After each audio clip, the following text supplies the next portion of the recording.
Forexda savdo qilishni xohlaysanmi? Unda Exness'dan boshlaymiz. Pastdagi link orqali Exness saytiga kirasan. Email va parol kiritib, ro'yxatdan o'tish tugmasini bosasan. Hisob turini tanlaysan va tasdiqlaysan. Shaxsni tasdiqlab, savdoni boshlaysan. Pastdagi link orqali ro'yxatdan o't. Bepul dars va yordam beraman. Assalomu alaykum. Bugun Exness brokerdan ro'yxatdan o'tishni o'rgatib o'taman. Counterga O'zbekistonni belgilaymiz va pastiga o'zimizning shaxsiy email pochtamizni to'g'ri yozishimiz kerak bo'ladi. Va yozib bo'lgandan so'ng pastiga password yaratamiz. Ya'ni katta harf va kichkina harflardan va son va qandaydir predmetni qo'shib qo'yishingiz kerak bo'ladi.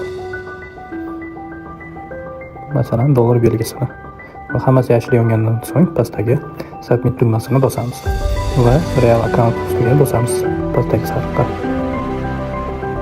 Va bu yerga o'zimizni boshida yozgan email pochtamiz va o'zimiz yaratgan parolni kiritishimiz kerak bo'ladi.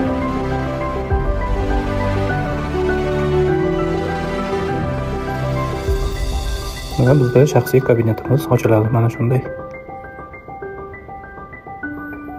Ya'ni complete profil ustiga bosamiz. Ya'ni email pochtamizni, telefon raqamimizni va yashash manzilimizni tasdiqlashimiz kerak bo'ladi. Get start now ustiga bosamiz. Ya'ni email pochtamizga kod yuborildi. Ushbu 6 xonali kodni bu yerga yozishimiz kerak bo'ladi. Pochtamizga o'zi Exceldan xabar keladi kod.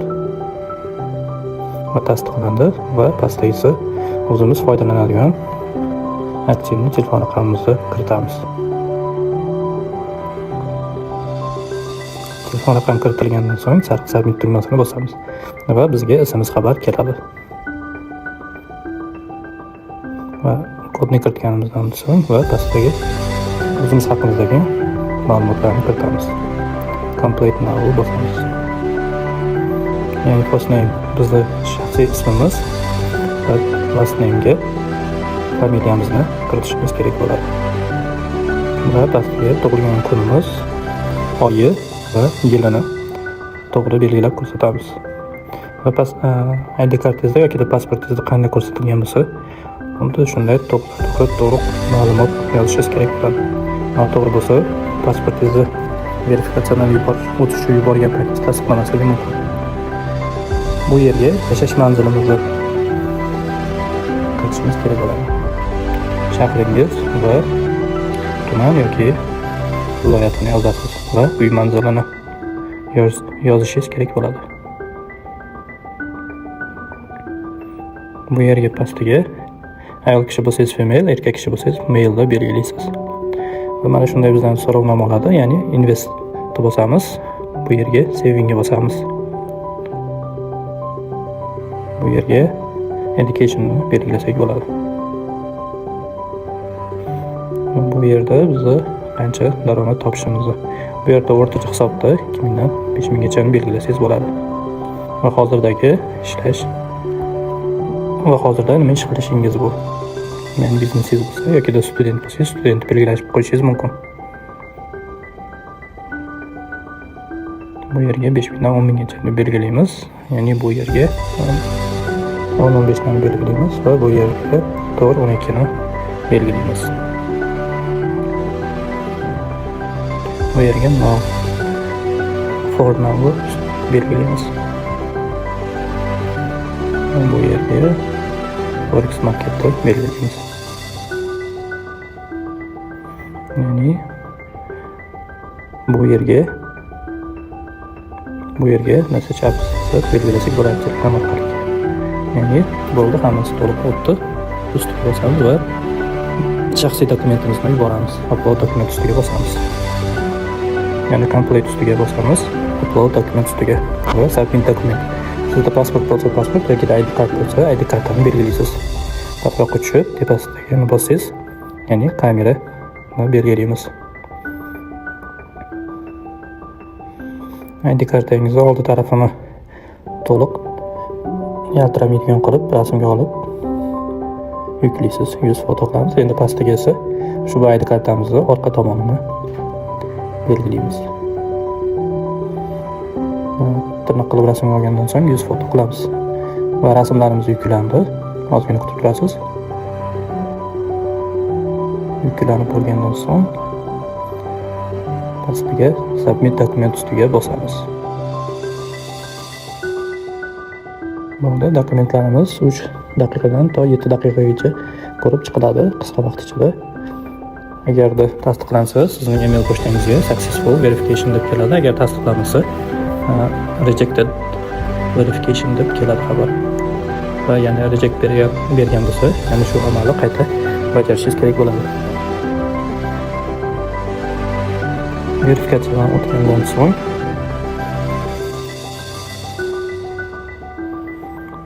ya'ni yashash manzilimizni verifikatsiyadan o'tkazamiz. Verified residence ustiga bosamiz.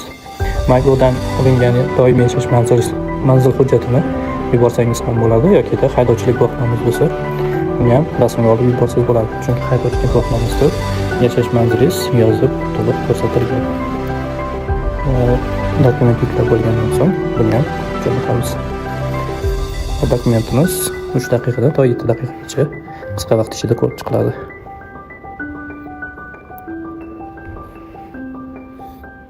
Yigirma 24 soat ichida sizga baribir xabar keladi email pochtangizga. Mana to'liq verifikatsiyadan o'tdik. Endi bank akkaunt orqali depozit qilishni ko'rsatib o'taman. Verifikatsiyadan o'tgandan keyingina siz Visa kartadan depozit qila olasiz. Agar o'tmagan bo'lsangiz qila olmaysiz. Mana bu yerga Visa kartamizning oldidagi 12 xonalik raqamini to'g'ri to'liq yozishimiz kerak bo'ladi. Va pastiga Visa karta ustida ko'rsatilgan ism, familiyani to'g'ri yozishimiz kerak bo'ladi.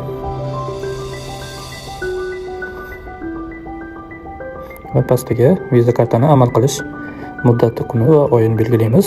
CVV ga esa Visa kartani orqasidagi 3 xonali raqamni yozamiz. Va qancha miqdorda depozit qilmoqchi bo'lsak belgilaymiz. Men $10 deb belgiladim. Ustiga bosamiz. Ya'ni Visa karta ulangan telefon raqamiga SMS keladi. Ushbu SMS raqamni подтвердить qilamiz.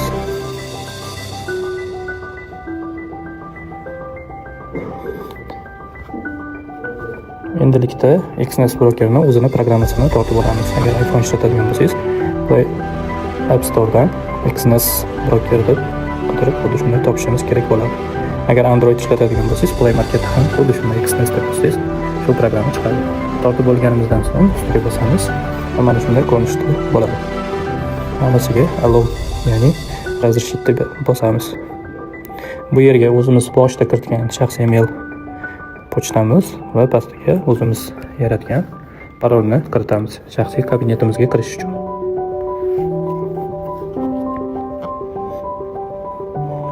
Chunki Google orqali ham kirsangiz bo'ladi yoki XNS o'zini programmasi orqali kirsangiz ishlatish ancha oson. Shuning uchun XNS programmasini tortib olganingiz yaxshi. Email pochtamizni va o'zimiz yaratgan parolni to'g'ri yozganimizdan so'ng sariq ustiga bosamiz. Va kirish uchun o'zimiz uchun qulay bo'lgan parol kiritib qo'yamiz.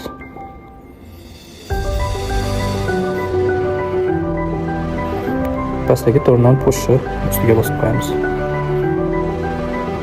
Va bosganimizdan so'ng bizning telefon raqamimizga tasdiqlash kodi yuboriladi. Bu nima uchun kerak? Programmada pul tushirishda va pul yechishda bu notification o'zini programmani SMS xabar keladiganini yoqib qo'ysangiz, sizga telefoningizga SMS kelmagan taqdirda ham programmani o'ziga keladi. Va pastdagini push notificationni belgilab qo'yamiz. Ya'ni ko'pincha sizning telefoningizga SMS kelmaydigan bo'lsa ham, shu programmani o'ziga shu telefonga o'rnatilgani uchun keladi va bu pul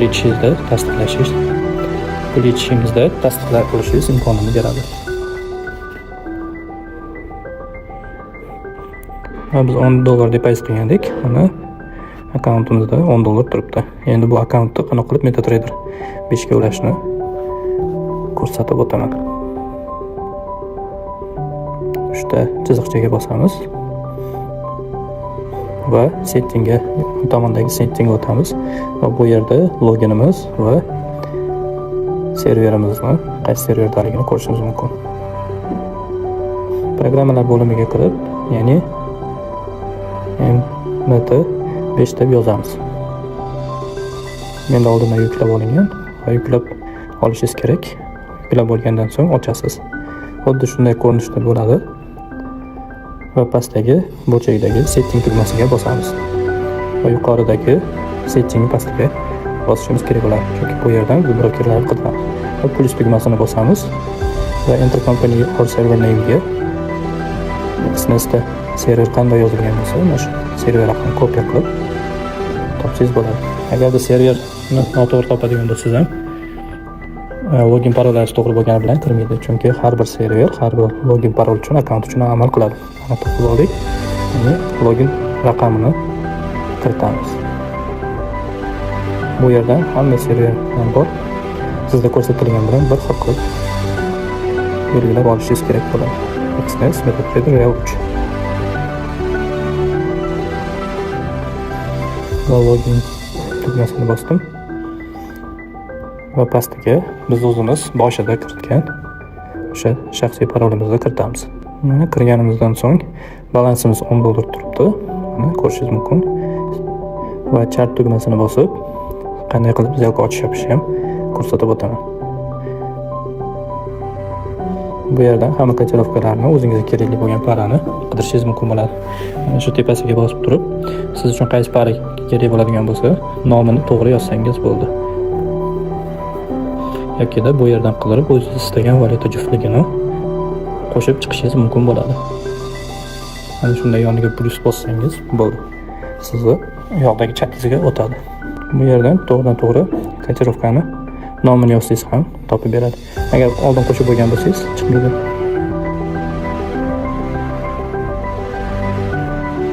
Plus ustiga bossangiz, qo'shiladi bu ham.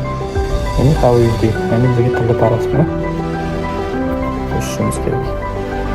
Ya'ni tilla parasi oldindan qo'shilgan, mana pastdagi HUSD ni ustiga bosib, chart ustiga bossak, mana shunday qiymat narxi grafika ko'rinadi. Ya'ni pastdagi o'ng tomondagi yuqoridagi joy bosamiz. Bu yerdan buy, ya'ni yuqoriga sotib olish, chap tomondagi sell esa pastga sotishni bildiradi. Mana bu o'rtadan siz lot qiymatini belgilashingiz mumkin bo'ladi. Ya'ni eng kichik lot ochib ko'rmoqchiman. Ya'ni balans kichkina bo'lgani uchun eng kichik minimum lot 0.1 ochib ko'raman.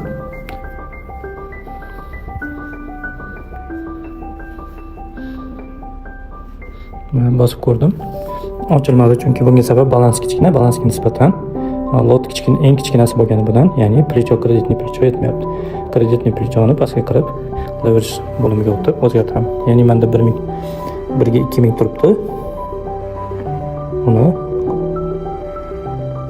o'zgartirdim. Mana endi $10 ga nisbatan eng kichkina minimal lot ocha olaman.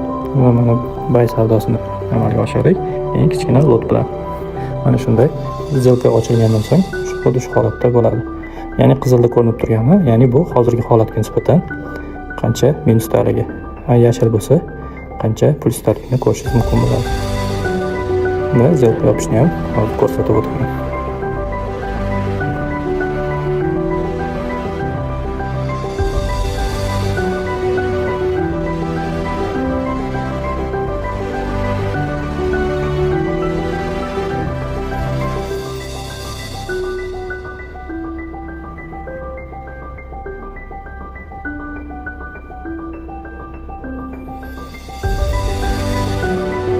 Va yonga suramiz va sariqni bosamiz. Ya'ni shunaqa zelkamiz oqaradi. Ya'ni $10 balans depozit qilgandik, 97 sentda foydada yopdik.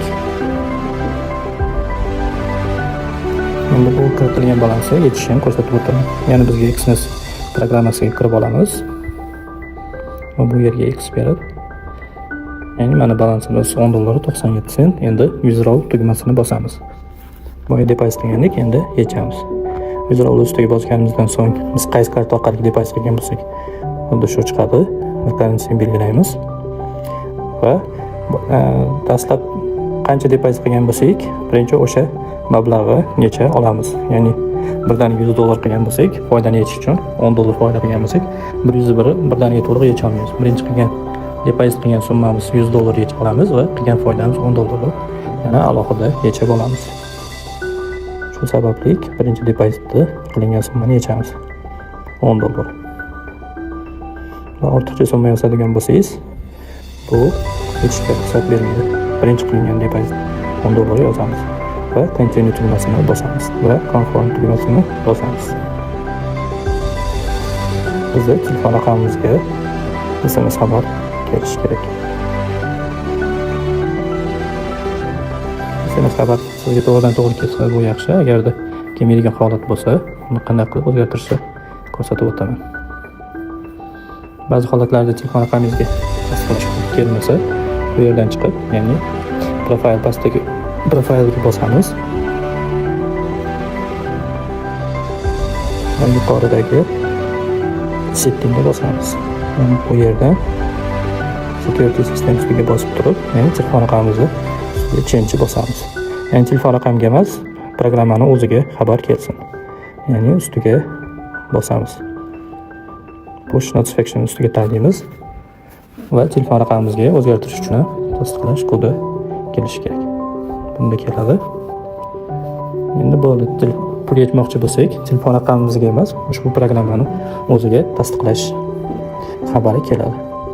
Withdraw'ni bosamiz. Show my refunds bosamiz ustiga, ya'ni $10 deb yozamiz. Continue tugmasini bosamiz va confirm qilamiz. Endi bizga xabar mana shunday bo'ladi. Confirm your action ustiga bosamiz. Kelgan xabarni confirm qilamiz. Bo'ldi, mana tasdiqlandi. Pulimiz $10 yechib olish uchun yuborildi.